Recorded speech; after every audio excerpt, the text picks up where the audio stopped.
તો કમોસમી વરસાદ ખેડૂતો માટે ભારે પડ્યો છે। અરવલ્લી જિલ્લામાં ખેડૂતોને ભારે નુકસાન થયું।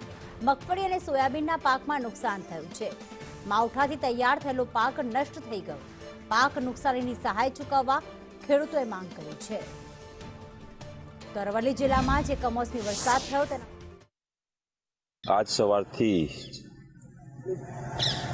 સતત વરસાદ કમોસમી વરસાદ ચાલુ હોવાથી ખેડૂતોને તમામ ખેતીમાં નુકસાન જેવી કે મગફળી, સોયાબીન, અડદ, ડાંગર, મકાઈ તમામ ખેત પેદાશ ઉપર બહોળું નુકસાન ખેડૂતોને વેઠવું પડ્યું છે।